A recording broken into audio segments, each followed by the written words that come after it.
ہے جو سن 2002 میں پی سی او پر حلف اٹھائی ہوئی کورٹ کے ہاتھوں کمال ہوشیاری سے انجام پذیر ہوا تھا، یعنی خاکم بدہن کہ کہیں یہی کھیل فیڈرل شریعت کورٹ میں بھی نہ کھیل دیا جائے اور یہ کانٹا ہمیشہ کے لیے ہی نہ نکال دیا جائے۔ اس صورتحال میں یہ کہنا غلط نہ ہوگا کہ یہ وقت دعا ہے۔ ہر ہوش مند اور باشعور شخص کو معاملے کی نزاکت پہچان کر دعا کے ساتھ ساتھ اس کام کے لیے اپنا اپنا کردار ادا کرنا چاہیے۔ مورخہ 16 اور 17 فروری کو بعد نماز مغرب قرآن آڈیٹوریم میں ہونے والے سیمینار بعنوان اسلام اور بینکنگ کا ہدف اور محرک بھی یہی ہے کہ موضوع کے مختلف پہلوؤں کے بارے میں عمومی آگاہی پیدا کی جائے۔ دلچسپی رکھنے والے افراد کے لیے یہ سیمینار علم و آگاہی کا ایک بہترین ذریعہ ثابت ہوگا انشاءاللہ تعالی۔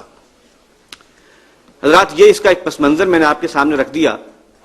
ہماری جو یہ نشستیں ہیں آج کی اور کل کی، اس میں ہم نے ایک معنوی تقسیم رکھی ہے۔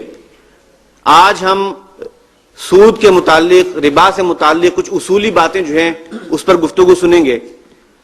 اس کی ہلاکت خیزی کیا ہے، کس طریقے سے یہ ایک پورے نظام کو جو ہے جکڑ بندی میں لے آتا ہے، سودی نظام۔ سود حقیقت میں ہے کیا، قرآن نے سود کو کیا بیان کیا ہے، حدیث میں سود کا جو ہے وہ وضاحت کس طریقے سے ہوئی ہے، اور اسی طریقے سے پاکستان میں انسداد سود کے حوالے سے ہم کس مقام پر کھڑے ہیں، اس کا ماضی کیا ہے، حال کیا ہے، اور مستقبل کے امکانات کیا ہیں۔ تو یہ آج کے موضوعات ہیں انشاءاللہ۔ کل ہم اس کے نسبتاً جو ہے ٹیکنیکل آسپیکٹس کو جو ہے کور کرنے کی کوشش کریں گے، اور وہ یہ کہ غیر سودی نظام کے لیے حقیقی جو ہے اسلامی اساسات کیا ہیں۔ بہت سی اساسات ہیں جن پر کچھ کام ہو رہا ہے، اسلامی بینکاری ہو رہی ہے۔ اگر وہ صحیح ہیں تو وہ کس حد تک صحیح ہیں، اگر ان میں کچھ غلطی ہے تو وہ کیا ہے، اس کی کوشش کی جائے گی، نشاندہی کریں۔ اور پھر یہ ہے کہ ایک ایسا متبادل جو ابھی تک جس کا پوری طریقے سے تعارف نہیں ہو سکا، جس کی ایک کہنا چاہیے کہ اس کے اندر جو پوٹینشیل ہے اسے پوری طرح سے ڈسکور نہیں کیا جا سکا، اس کا ایک تفصیلی تعارف جو ہے وہ بھی انشاءاللہ ہم کل پیش کریں گے۔ تو یہ ایک معنوی ترتیب ہے۔ اس مختصر سے تعارف کے بعد، یا اگر تعارف زیادہ طویل ہو گیا تو اس طویل تعارف کے بعد اب میں آج کے سب سے پہلے مقرر کو دعوت دینا چاہتا ہوں۔ جناب ڈاکٹر طاہر ابرار صاحب کو میں دعوت دیتا ہوں۔ ان کا تعلق صادق آباد سے ہے، اور بہت مناسب یا کہنا چاہیے کہ بہت ہی دلچسپ بات یہ ہے کہ یہ سائنس کے دونوں شعبوں سے ان کا تعلق ہے۔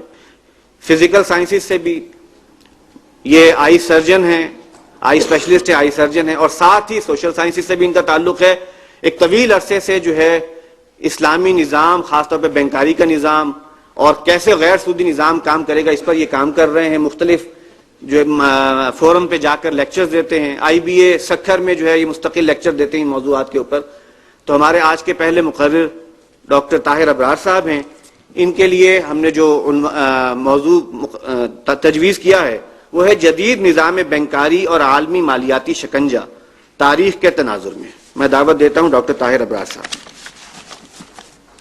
بسم اللہ الرحمن الرحیم۔ محترم صدر مجلس، مہمانان گرامی اور معزز حاضرین، جدید بینکاری کیا ہے، اس نے کس طرح سے ایک عالمی مالیاتی شکنجے کی صورت اختیار کر لی ہے، اور پھر اس ضمن میں تاریخ کا تناظر کیا ہے، یہ موضوع اصل میں بہت زیادہ وسعت کا حامل ہے، اور مختصر وقت کی ایک محدود نشست میں اس مضمون کا احاطہ کرنا قریباً ناممکن ہے۔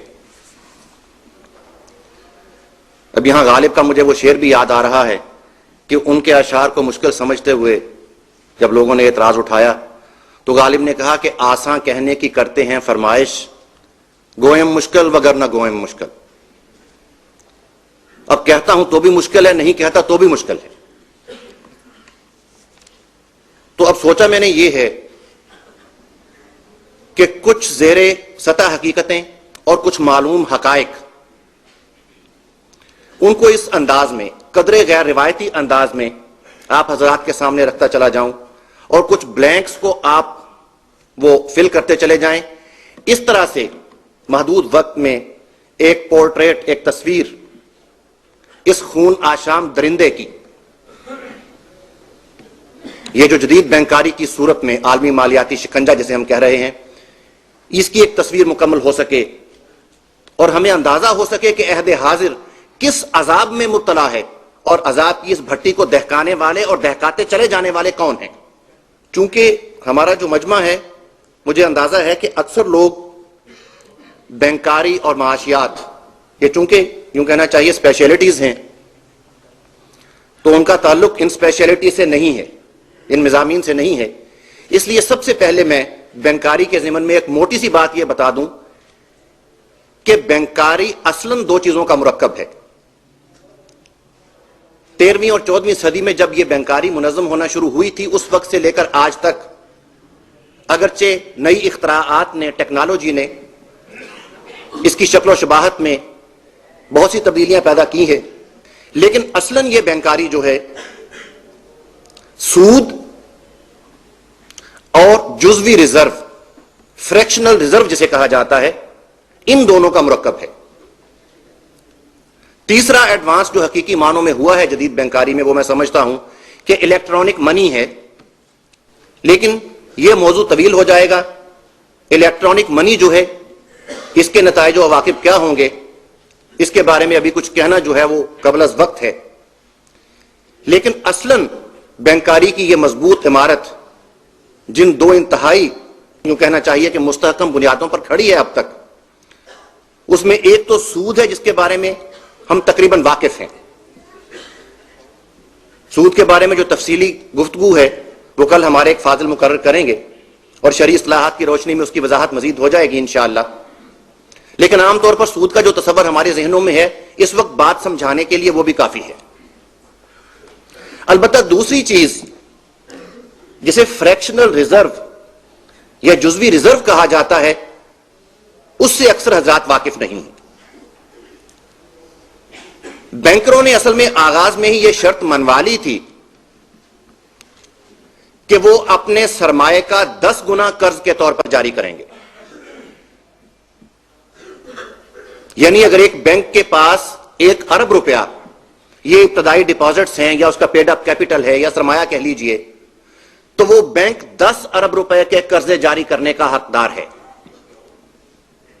یہ بات ذرا اچنبے والی ہے کہ پاس تو ہے 1 ارب روپیہ, تو یہ 10 ارب روپے کے قرض کیسے جاری کیے جا رہے ہیں؟ تو اصل میں قانونی طور پر یہ سہولت دی گئی ہے بینک کو کہ وہ 10% ریزرو کا بندوبست کر کے 10% محفوظ رکھ کر اپنے پاس, تاکہ لوگ اگر جو بینک کے ڈپازیٹرز ہیں وہ اپنی رقم لینے کے لیے واپس آ جائیں تو بینک ان کی ادائیگی کر سکے. باقی رقم جو ہے وہ بینک قرض کے طور پر جاری کر سکتا ہے. اور زر کی گردش کا نظام ایسا ہے کہ کوئی رقم خواہ کسی بھی مقصد کے لیے قرض کیوں نہ دی جائے وہ کسی نہ کسی اکاؤنٹ کے ذریعے دوبارہ گھوم کر بینک میں واپس آ جاتی ہے. لاکھوں اور کروڑوں اور اربوں روپے تکی کے نیچے رکھ کر کوئی نہیں سوتا. یہ رقم جو ہے اس میں سے پھر 10% ریزرو رکھ کر اسے پھر لینڈ آؤٹ کیا جا سکتا ہے. جب اس طریقے سے 10 سرکل چلتے ہیں تو پھر گویا ریزرو رکھنے کے لیے قانونی طور پر اب کچھ باقی نہیں رہا. تو اب گویا بینک جو ہے اس کی یہ قرض دینے کی جو سطح ہے وہ سیچوریٹ ہو گئی ہے. یہ ریزرو جو ہے اسے اسٹیچوٹری ریزرو بھی کہا جاتا ہے. اس کے نتیجے میں آپ دیکھ سکتے ہیں کہ کیا صورتحال وجود میں آتی ہے.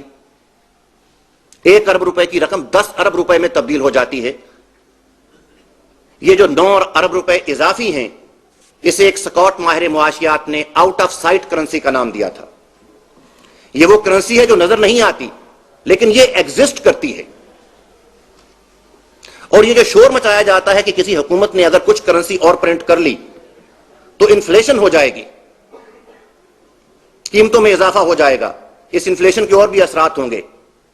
تو حقیقت یہ ہے کہ اگر کوئی حکومت اسی قدر کرنسی اور پرنٹ کر لے جتنی اس کے خزانے میں پہلے موجود ہے تو کرنسی کی مقدار صرف 2 گنا ہوتی ہے.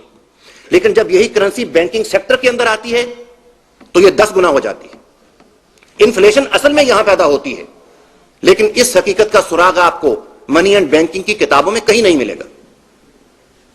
اس کی وجہ ہے کہ یہ چیز بینکروں کے مفاد میں نہیں ہے, اور انہوں نے جس طریقے سے